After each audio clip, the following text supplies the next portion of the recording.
Welcome to Veterans Radio. I am Jim Faussone. I'm the officer of the deck today. We've got some great programs for you. I think you'll find very interesting. We always want to remind you can find more about Veterans Radio at its Facebook site or by going to veteransradio.net, where we're on the web 24/7. You can find a lot of our podcasts there as well. We post new ones every Tuesday, so you can get a new story, a new interview, something you didn't know before by going to veteransradio.net. And before we get started, we want to thank our sponsors. First up, we want to thank National Veteran Business Development Council, nvbdc.org. It was established to certify both service-disabled and veteran-owned businesses in the government and commercial or corporate marketplace. You'll find out how they can help your business by going to nvbdc.org. We also want to thank Eisenhower Center. It's a brain injury recovery center, and in particular, it's after the impact program goes beyond awareness campaigns and state-of-the-art imaging to help veterans, first responders, and athletes. Learn more about EisenhowerCenter.com. They're located in Michigan and in Florida.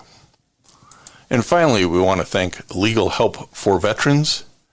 Legal Help for Veterans fights for veterans' disability rights all across the nation. You can reach them at 800-693-4800 or on the web at legalhelpforveterans.com. And finally, we want to welcome a new sponsor to the program, which is Veterans Business Outreach Center, which is located in Flint, Michigan, and covers Michigan, Ohio, and Indiana. The center is ran and operated by veterans to help other veterans, National Guard, Reserve, spouses, expand and grow businesses. You can find more about them by going to vetbizcentral.org, 810-252-6200. And now on to our programs. We want to welcome to Veterans Radio today U.S. Army Colonel Clifford Worthy, retired. Cliff Worthy, or Colonel Worthy, has written a book called The Black Knight, an African-American family's journey from West Point, a life of duty, honor, and country. Colonel, we're glad to have you on Veterans Radio this morning. Thank you very much. Glad to be here. Well, we're going to talk about a unique slice of time in military history. You went to West Point in 1949, graduated in 1953, and continued to serve in the active duty Army until 1976. So we've got a lot of ground to cover. Yeah, but I, for the record, I don't regret a minute of it. It was just a great, great experience. I admire West Point and its principles, and I had just a great career. So happy to be able to share that with you. Well, and before we start into that, let me back up, because everybody's story is really about their family story, and your family moved from Georgia up to the Detroit, Michigan area when Henry Ford started paying $5 a day to people to work on the assembly lines. And that brought your family north, and that's a pretty common story for a lot of Southerners who moved up to the Midwest and particularly Detroit. And you found your way to what now is called Wayne State University, at the time was Wayne University, and we're kind of headed in a pre-med direction. I think the extended family wanted a doctor, and you were kind of the guy. That's exactly right. I was an only child, but I had a huge extended family. I have friends who, for instance, a couple of years ago, I counted my cousins, and there were 51 of them that I could recall. So you can see that it was a big family, and they all wanted to have a family doctor. I was 16 years old when I graduated from high school, and they had already decided that I was going to be the family doctor, not just the immediate family, but the extended family doctor. Certainly, so certainly. I went to Wayne, as you say. It was Wayne that time. It became Wayne State later on.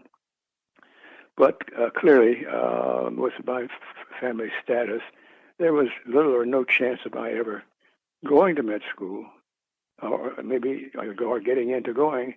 And so that's how I ultimately got to West Point. Well, wait a minute. You're skipping over a few things here, Colonel. Okay. And I've had the opportunity to read the book and do some studying on this wonderful gentleman who's 92 years old now, and there's a lot of wisdom that your book has that comes out of your life that I don't want people to skip over, and that is just the role that chance sometimes takes in one's life. You had no idea what West Point was about it wasn't until 1948 that President Truman's executive order desegregated the military, but it was this chance opportunity in 1946 where you bumped into somebody and West Point kind of got put on the map for you. Took a few years to get there, but tell us about how chance just played into a role here. Well, that's a good word, chance, because it was like an opportunity that was thrust upon me. I had no military background whatsoever, and so I met this young man who had been to West Point but didn't make it through.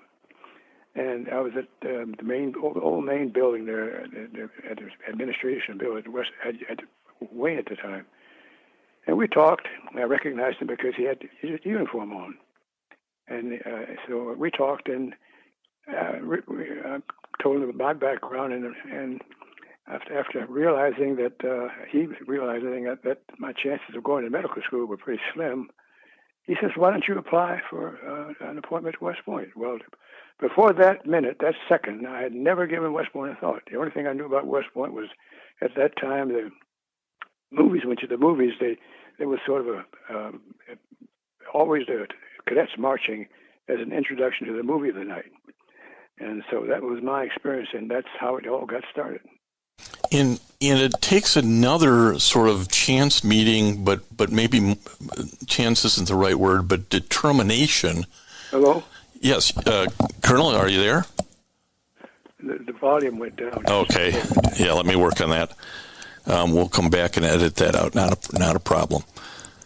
So, Colonel, not only was this chance meeting with this former cadet, but you had to get an appointment to West Point. And at that time, that wasn't easy for a black man to get. It was really, West Point was sort of beyond the dream of any black family. How did you get the appointment? Well, that's how it got started.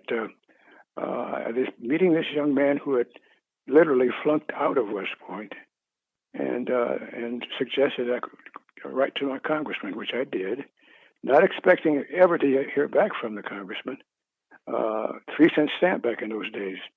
So I sent a request to him, and not expecting to hear back. About 3 weeks later, I got a response back from him saying, "Send me your grades and talk to a couple of local politicians, and we'll go from there," which shocked me and my family as well. But anyway, I did that, expecting not to hear back, but I did, and that was the beginning of the process. Now, I didn't get into West Point in 1946, but that was how it got started, and I didn't actually get into it to 1949. But due to Congressman Dingell's persistence, I ultimately got into West Point. Maybe I left out some details you'd like to hear about. Well, before I got there. No, I just want to remind some people, because they've probably forgot this history, and we're talking about John Dingell Sr., John Dingell Jr., who passed away recently. This is his father, and another lesson I think your life shows us right there, Colonel, is you sort of don't get up. You don't give up. You might get rejected once, But you stayed on the path to get in 1949. That's exactly right. And I owe a lot of credit to Congressman Dingell, who just had decided he was going to get me into West Point no matter what. And and so as a result, it actually happened in 1949. And thank God for him, for his efforts. I never met him. I never saw him. We talked. In fact, we never talked. Just a mail, through the mail, until we got the ball rolling, and then I was able to meet the whatever requirements I had to meet. And you get into West Point, and again, this is 1949. There's a lot of discrimination occurring in the country. But you write that you never felt discriminated at West Point except in the housing area. Talk to us a little bit about how they handled housing. Okay, well, before 1948, our military was not integrated; it was segregated. There were black units and there were white units, and even the black units were commanded by white officers. But when President Truman issued the edict in 1948, that changed everything there. But there was some resistance on the part of the military, but it happened. West Point apparently got it.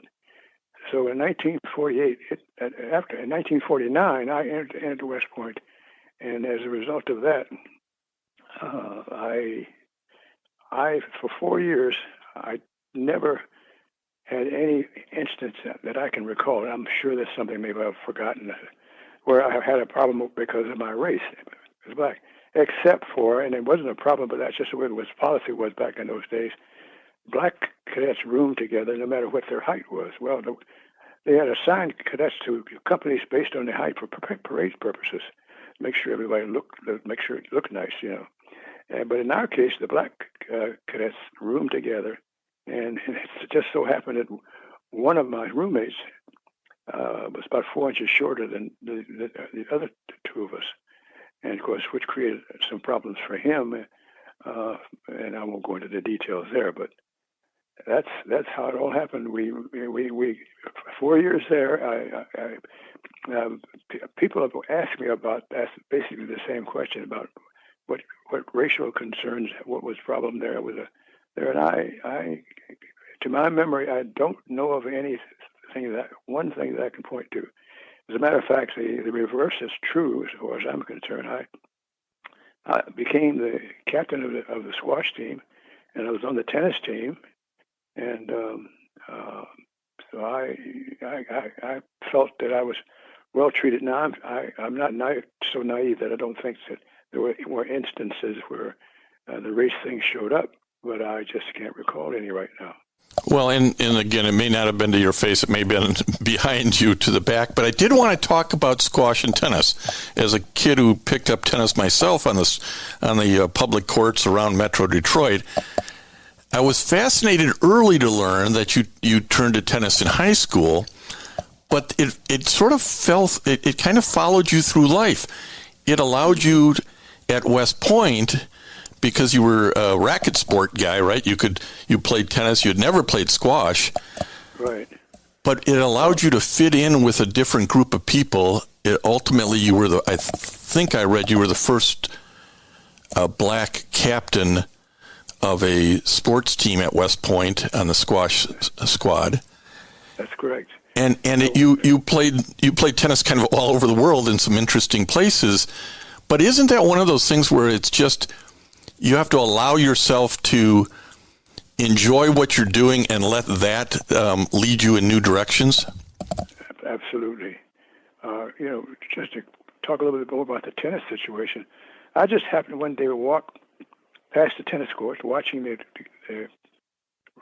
cadet team practice, and I looked at that and I said, well, I can play about as well as that. So I just walked up to the coach and introduced myself, and tried out and made the team. With squash, I had never played before, and I didn't know anything about the game, but I was a racket guy, and so I was on the squash team, and then the next year I was the captain of the squash team. So that's my history, my athletic history at West Point. Well, and let me put this in context. To our veteran radio listeners, we're talking to Colonel Clifford Worthy, retired U.S. Army officer. He's talking about his time at West Point, and we're going to turn to his military career here shortly. But he's playing tennis and squash at West Point. There isn't a professional black tennis player until Althea Gibson in the mid-1950s, and there's not a professional male tennis player until Arthur Ashe in the mid-1960s. So you kind of have to put into context this getting on the team in 1949 or 1950. You're really at the vanguard of those sports for African Americans, aren't you?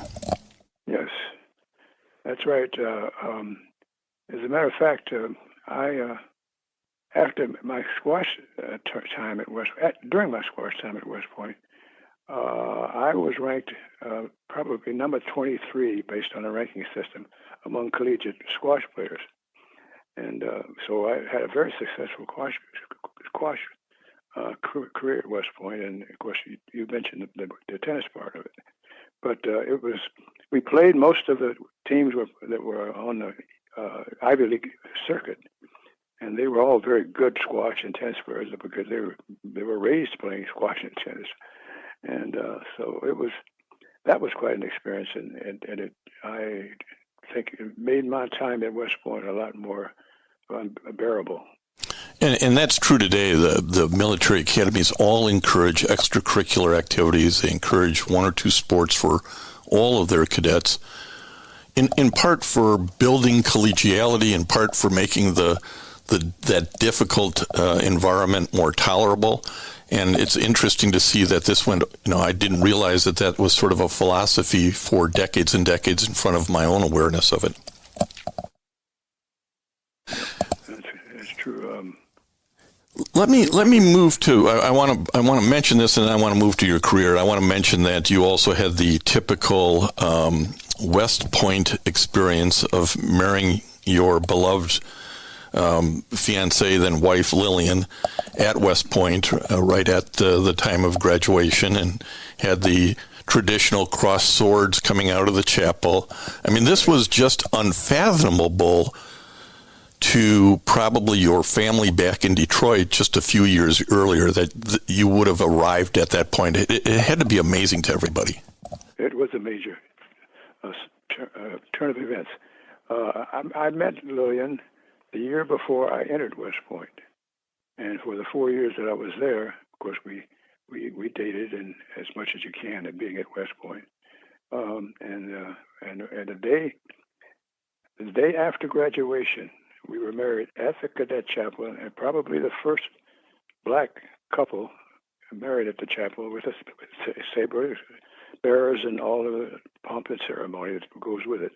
And it's interesting that you brought that up, because 20 other cadets were married that same day at the same chapel. So one would wonder, how could that be done? Well, they were so disciplined and organized, and that we had about 20 minutes or so of time, Lillian and I, to have just a typical wedding. And then we would come outside, and as soon as we had finished taking pictures and done the usual things, another couple would go into the chapel and be married. And yes, my family from Detroit and other places came to West Point for the ceremony, and it was the first time they'd ever. Actually, most of them had ever been out of Georgia or Detroit, and they were, of course, that was like a fish out of water. But there was quite an event. I'll never forget it. Well, it had to be a very proud moment for the family, and now I want to turn to the post West Point time, because it is here out in, I guess I'll call it the real world, that assignments start taking you places, and you, particularly off base, run into issues of segregation and comments of being called boy or told to go to the back door for food, and this is, I suppose in hindsight, not surprising. Probably at the time it was happening, it was at times both surprising and expected. But let me put this in context for our veteran radio listeners, Colonel Worthy. You had, and I don't have the number right, I'm going to list off some of the places, but you had, 20-some assignments over your career and moves? That's probably true. I never kind of counted them, but that's about right. But there are many. I can give you a quick summary of that if you'd like. Please do. I think, again, it will help people understand what military service is like and sort of how you move across the country to do it. Well, that was the problem. West Point was no problem, but traveling was a big problem for black cadets and officers. When you went from one place, one assignment to another, you had to really plan your trip and find, do some research on where you could go to, where you could stay when you had to stay, and where you could eat and where you had to eat, and those kinds of things. You just couldn't stop at a motel because you just liked the looks of it. You had to get some advance warnings. So, in one case, I mentioned in the book, in a little town called Clayton, New Mexico. I went to the gas station there and had to got some gas, and asked for a place that where I could eat. And my wife and I were together. We made the mistake of leaving our New York license plates on our car. But anyway, he told us to go to this restaurant. We were thinking, well, if he said that we could go, he was looking at us. He could see that we were black. I guess it's okay. So we went to the place. And as we got to the front of the building, you could see inside through the glass windows there, and everybody was having a great time, jolly time, and everybody enjoying their food and everything. I walked in, and the place went dead silent. I mean, it wasn't. You couldn't hear. You could hear a pin drop. Even the fellow that was cleaning the place, the black fellow that was cleaning up the place, he stopped and froze. And the person, the lady that was attending, she was just absolutely furious that I would even dare come in there to order some food. And she made some negative and racial comments about coming in the back door and all of that. So, but her boss, the manager, I assume, I guess he felt didn't want to start anything, so he said, "Go ahead and give what he wants." So she threw the food at me, a couple of hamburgers, and as we walked out, we could hear the chairs scrubbing the floor. So every man in the restaurant got up, and we walked out the door, and they were gathering. You could tell, and I got in a car, and I didn't know what to expect because. In a situation like that, the sheriff, if there was one, he probably would be leading the pack that's behind me there. But anyway, we got in the car and we drove off, and all of these about 10 or 12 pickup trucks were following us down the road. And of course, we didn't know what was going to happen to us, but we got close to the Colorado border, somewhere along that way, where we turned off, and then they turned around and went back. But that was the kind of experiences one of the kind of experiences we had at that time. Same was accommodations were the same way.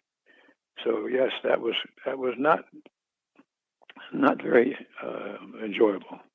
Well, and again, because the way the military moves folks around, and this is common today, but the traveling is different. There are planes for most folks, and not that kind of discrimination at public accommodations. But you went to Colorado, you went to Fort Knox in Kentucky, you went to Fort Sill in Oklahoma, you went off to Germany, you came back to Oklahoma, you got sent off to the University of Arizona, you go off to the Pentagon. I mean, you have a lot of moves in this 23-year career. Yeah, I can. Well, went to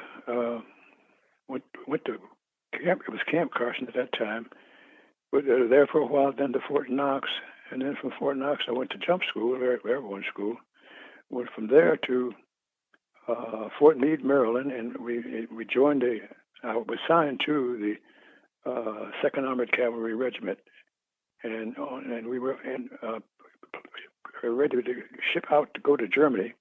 They had a program called Gyroscope that got started back in those days, where we would move from the U.S. to Germany, taking no equipment, bringing our families right along with us, and then my counterpart in Germany would move to the U.S. and we would leave their equipment there. So I was in Germany for that.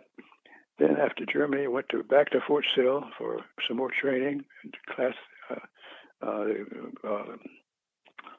Just for more training at Fort Sill.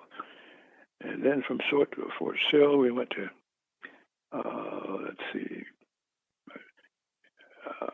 to Fort Bliss to Command and General Staff College in Fort Leavenworth, Kansas.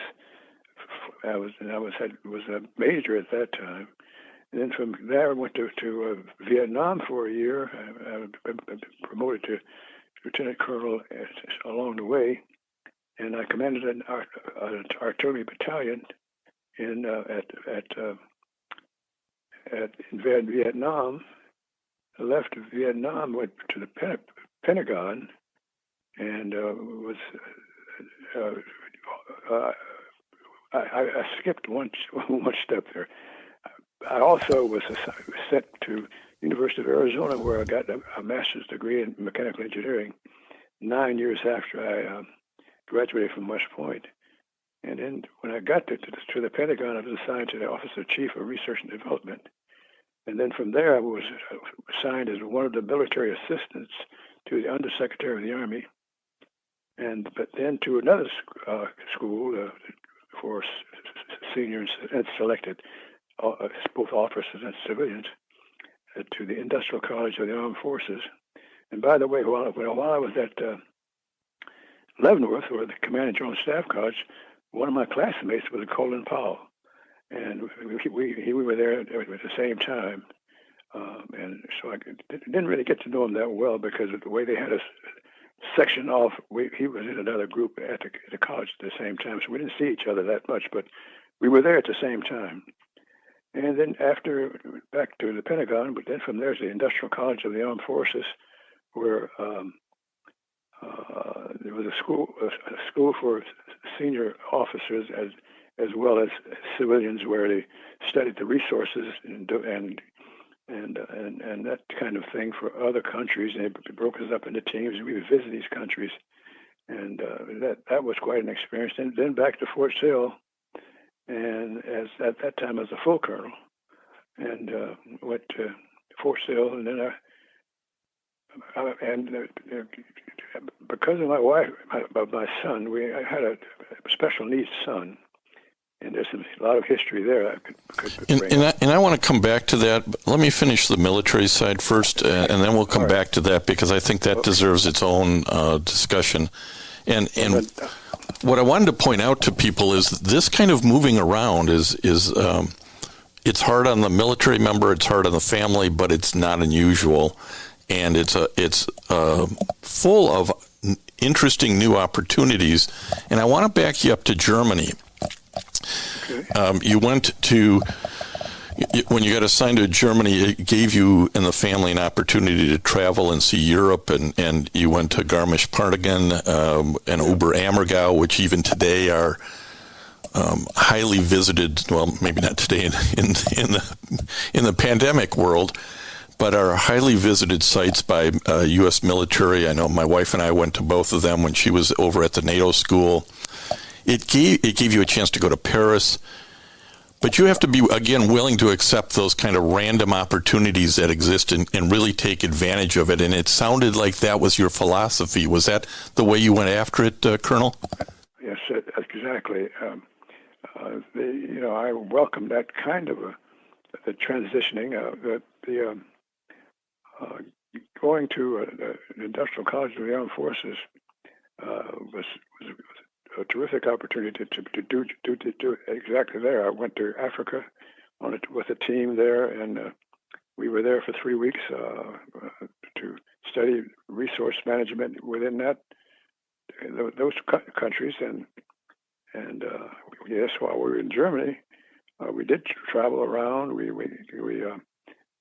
we did go. You mentioned the Passion Play. That every 10 years, that's a very rich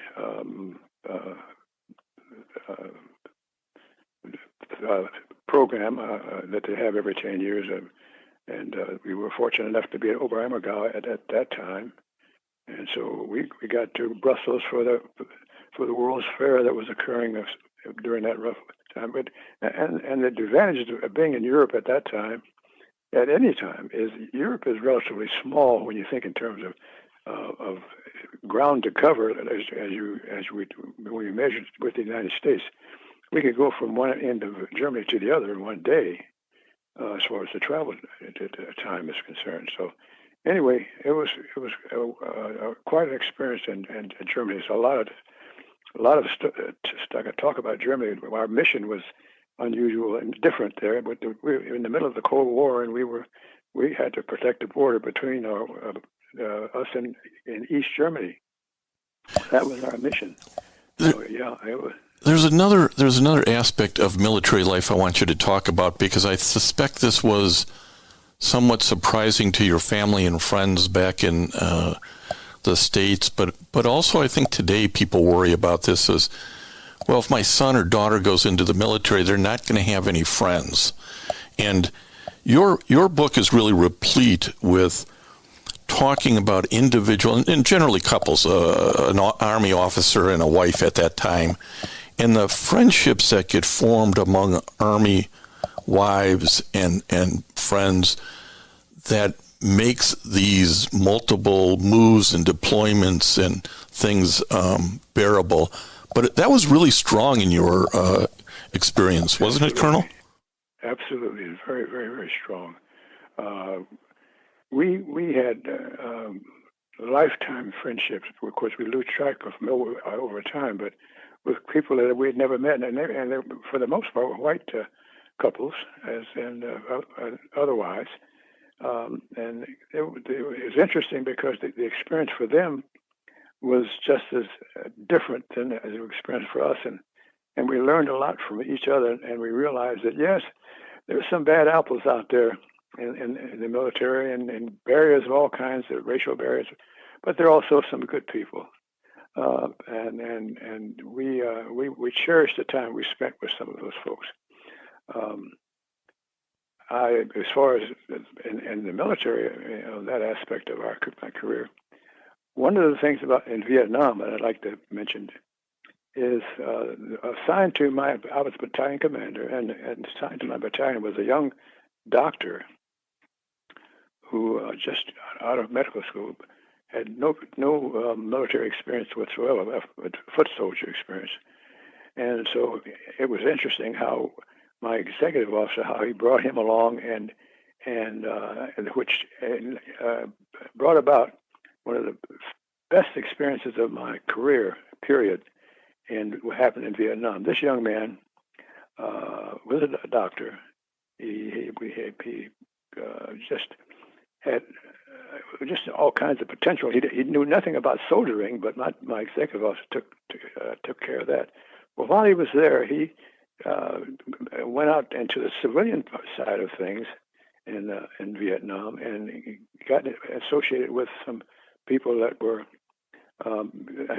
ministering to them, and these were just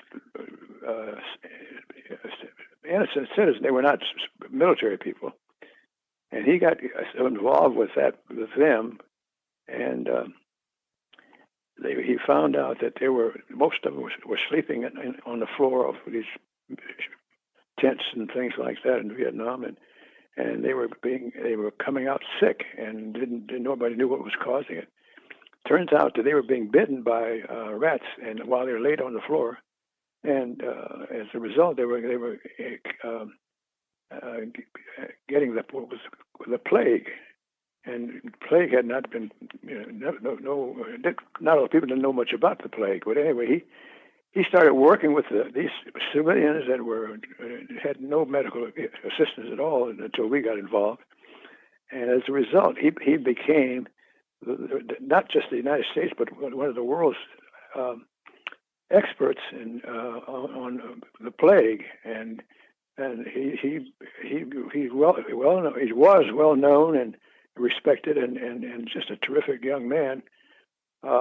And I wish I could tell you more about that. Well, it's an interesting. It brings up an interesting point. I've talked to a lot of folks, Colonel, and at times I don't think the American public realizes the humanitarian effort that military men and women do on a daily basis beyond their job. Right?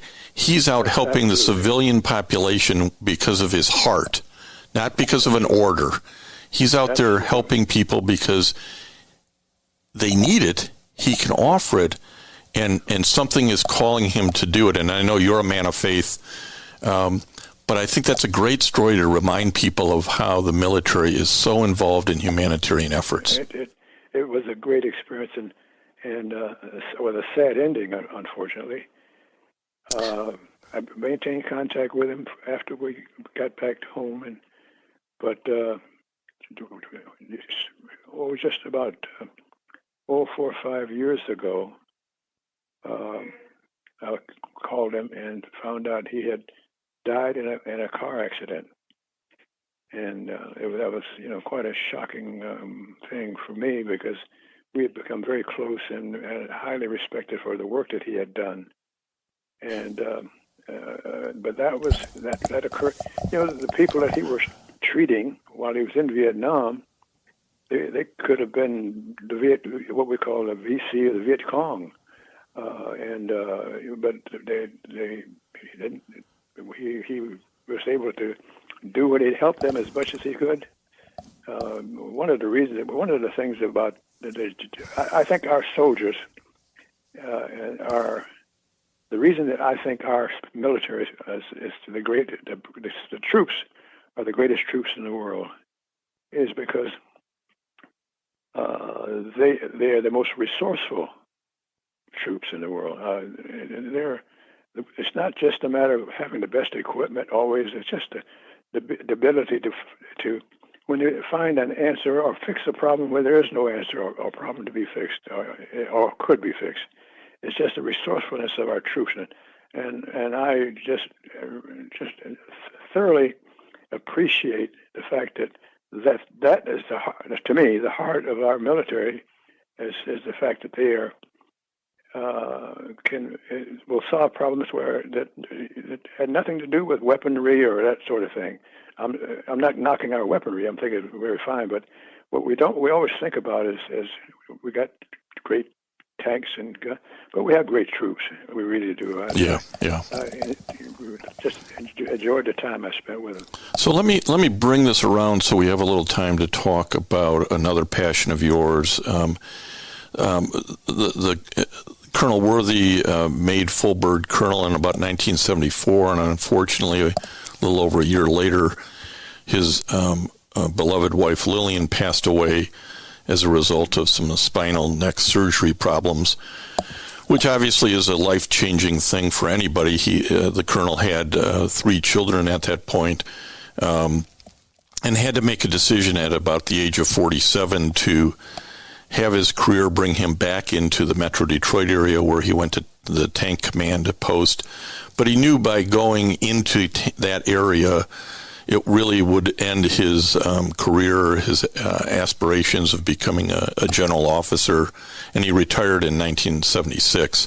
He went on, the colonel went on to work for a division of General Motors and had a very successful career there, and subsequently remarried and had a wonderful wife, Mildred.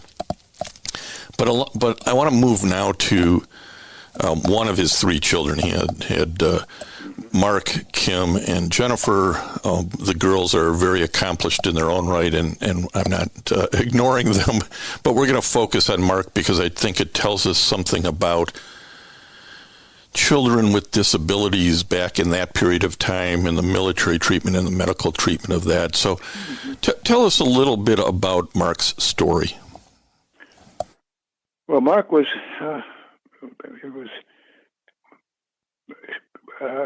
stayed in the hospital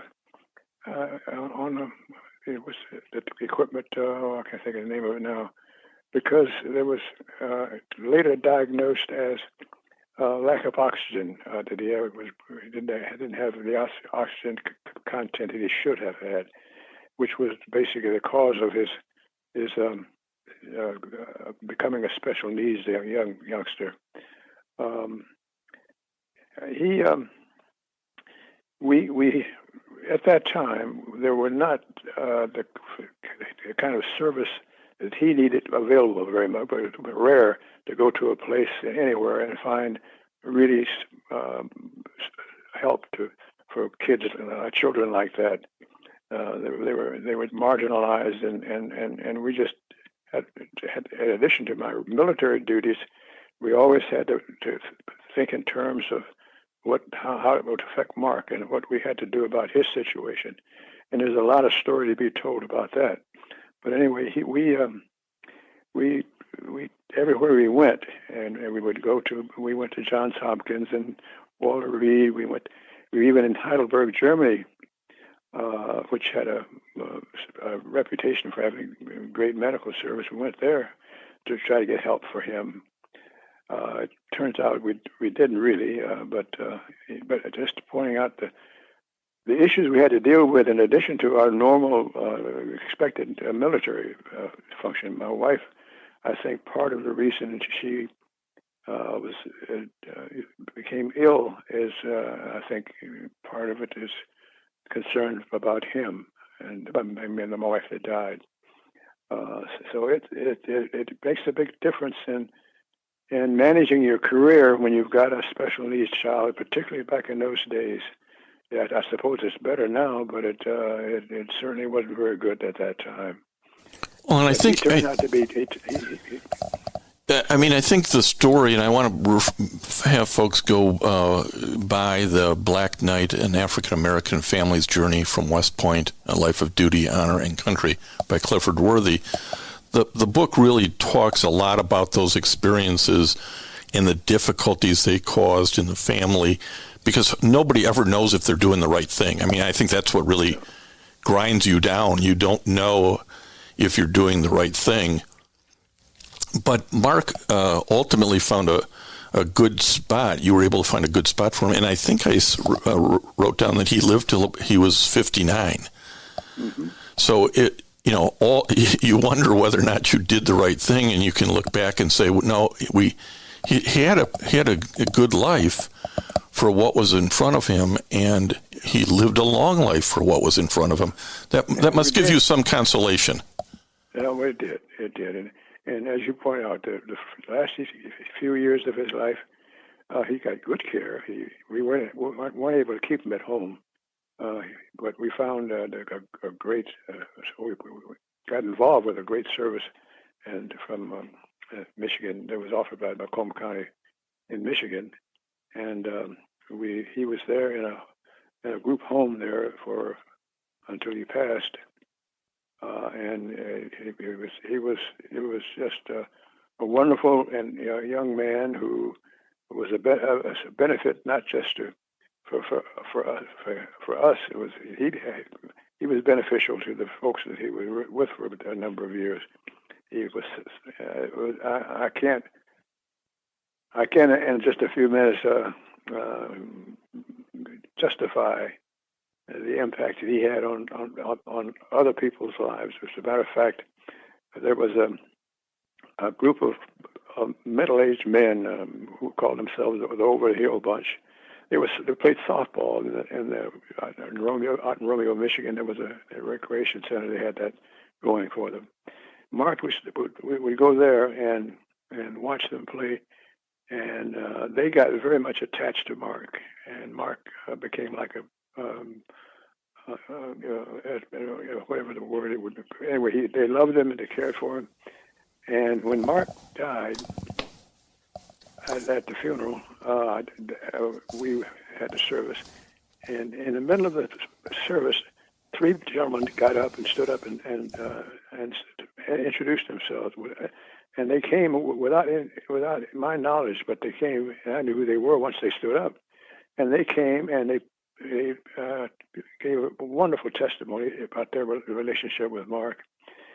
He was really loved. In fact, the recreation center in Romeo, Michigan, has a bench that's been established, permanently benched with words on it in honor of Mark.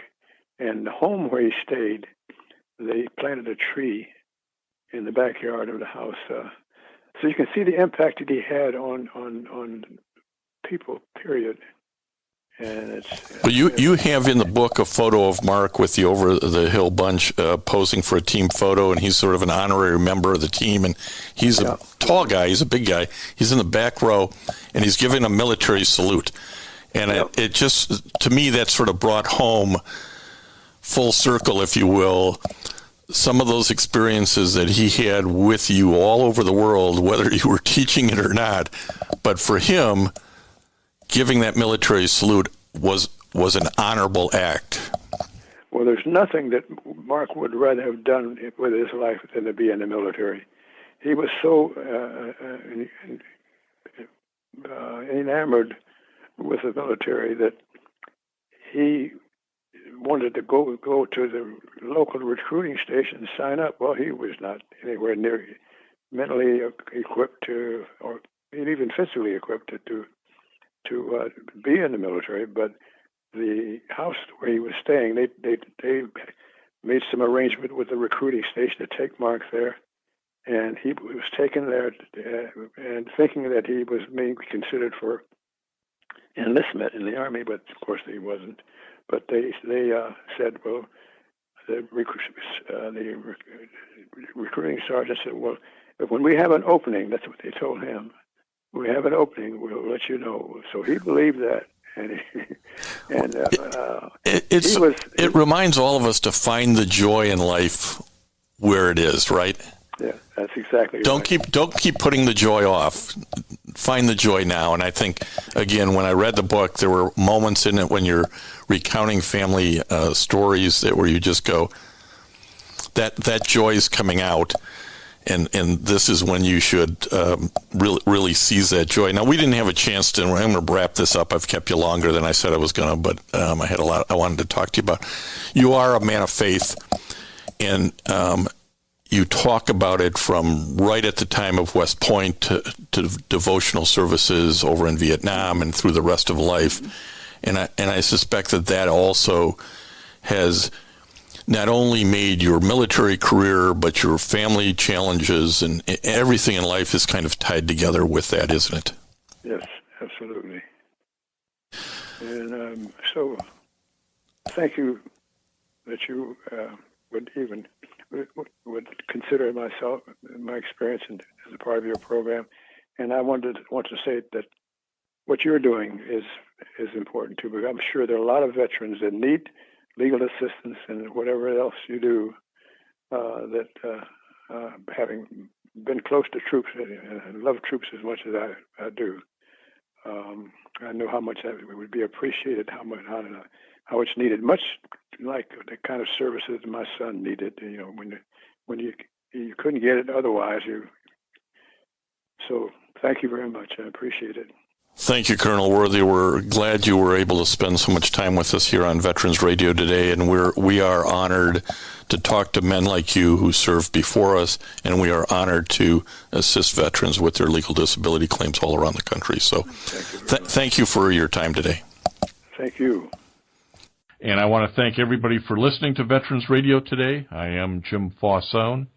It's been a pleasure to be your host. I'm a veterans disability lawyer at Legal Help for Veterans, and you can reach us at 800-693-4800 or legalhelpforveterans.com on the web. You can follow Veterans Radio on Facebook and listen to its podcasts and internet radio shows by going to veteransradio.net. And until next time, you are dismissed. If you have a VA claim denied by the Board of Veterans' Appeals, contact Legal Help for Veterans at 1-800-693-4800.